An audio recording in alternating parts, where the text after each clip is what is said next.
the wind moving the trees, right? I got into the sphere of scientific jargon, but my definition, what I described, was not a scientific definition. You can get there through language, and you can come to a level of understanding of the scientifically defined phenomena, or maybe you're discovering a new phenomena, but you can come to that level of understanding through your own definition, through your own understanding of language, and through your own personal perspective.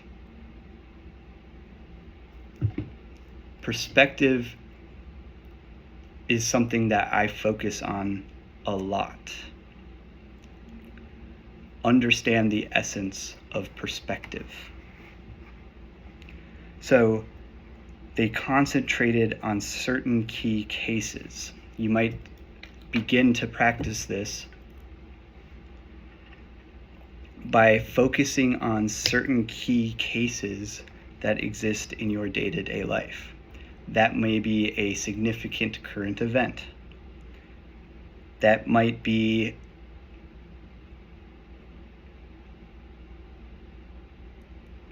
a key event of your daily experience, profoundly impacting you that you have never considered before. Off the top of my head, this for myself might include biking to work, taking the train to work, common experiences for my day. Routines, consistency of working out, observing what happens when not working out, when not being physical. Food is an excellent piece of this. How do you feel? Observe the relationship between all of the different systems that occur in the food eating process, something you do daily, right? How does it make you feel immediately after? What do you notice? Again, routine, if you have a routine of certain even eating habits, what are the intermediate and long-term, the short-term, intermediate, and long-term consequences of this? Does it foster a prolonged state of mind? What does it do to your body physically? Notice how it feels as you digest it, as you eat it, as you digest it, the 24-hour window following it, and so on. Does it sit in your stomach like a rock? Does it make you feel energized? Does it make you feel sluggish? What times of day, eating at different times of day, how does that influence that relationship?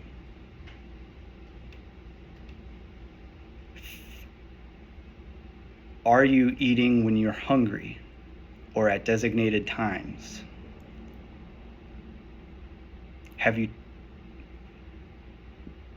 What happens to you when you're hungry, when you're thirsty, when you're dehydrated?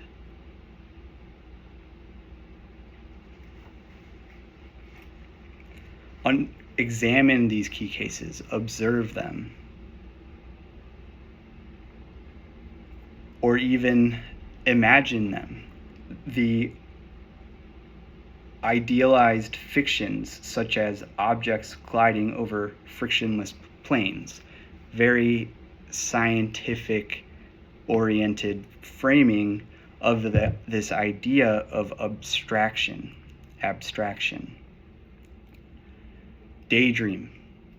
Think about scenarios of these cases that you're observing, these daily experiences or these relationships, these dynamics, this interplay of interactions.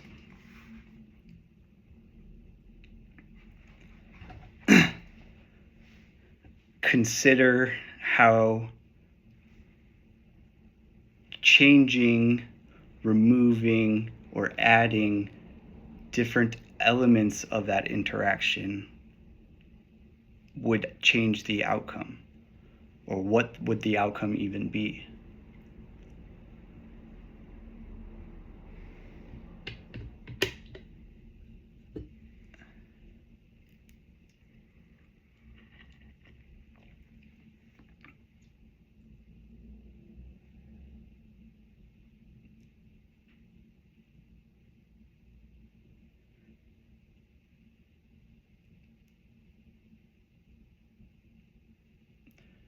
Fitness provides a great avenue for that. It's maybe among my earlier cases of focus, noticing how certain movements feel as I do them, becoming familiar as I examine that, and then being able to abstract different movements and its impact on muscle growth or desired results. This is how Einstein famously intuited the thought experiment, or thought experiment is this process. He imagined himself on a beam of light infinitely through space. Imagining himself unbound by forces of gravity in the way that light, or imagines himself as a part of an interaction that he himself cannot physically be a part of, which is the experience of light particles.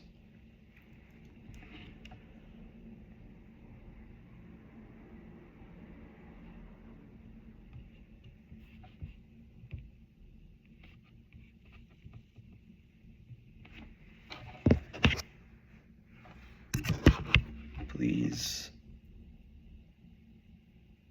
I have 30 more minutes until the meeting.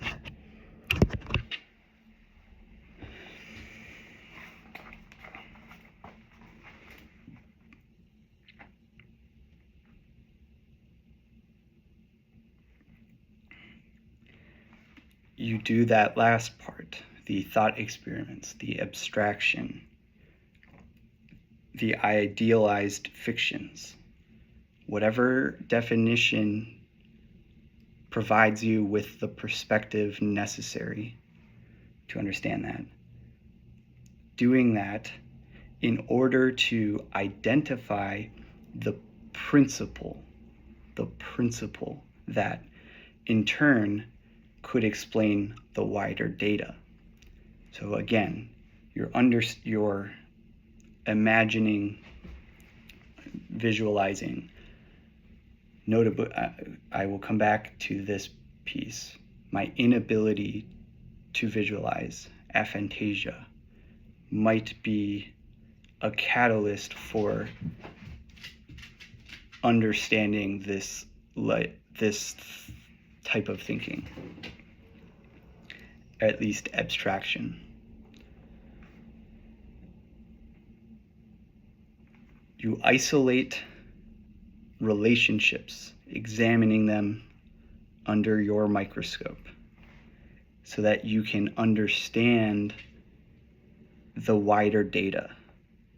You isolate terms of an argument to understand the wider data of the entire argument. The isolate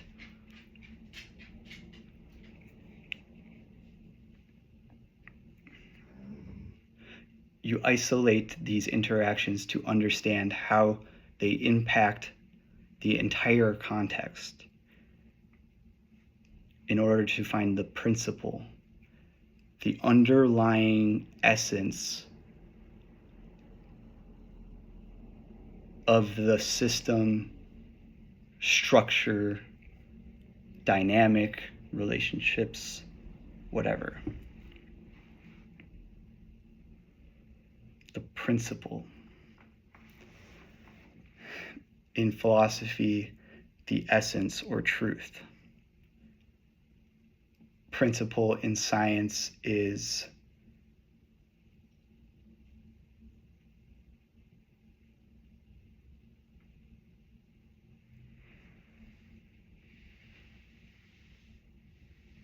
the principle of polarity.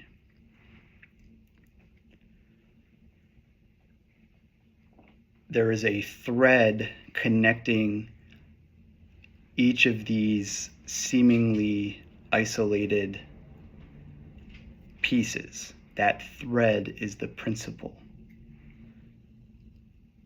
It determines observability, predictability, consistency of that dynamic and those relationships.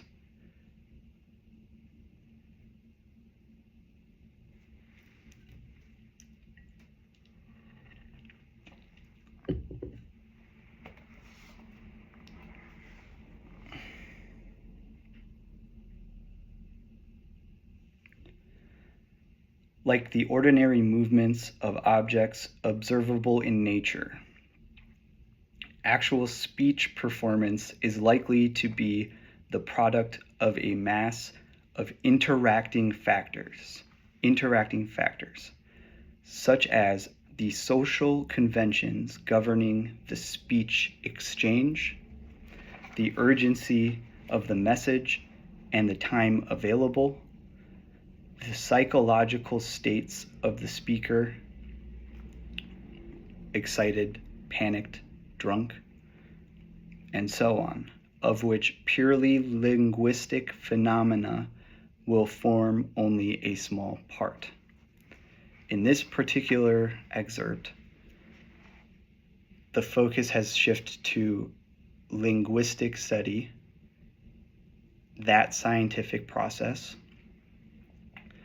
as this is Noam Chomsky's scientific method for that process. So we are now shifting to an understanding of a Galilean method through linguistics, and it's an argument for that method as the foundation of linguistics. It should be noted that other linguistic experts don't necessarily agree with Chomsky's approach. In linguistics, the Galilean method is not universally accepted as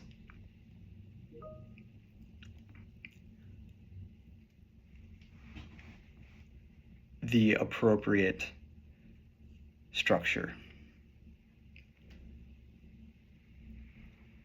In that sense, it is irrelevant to what I'm trying to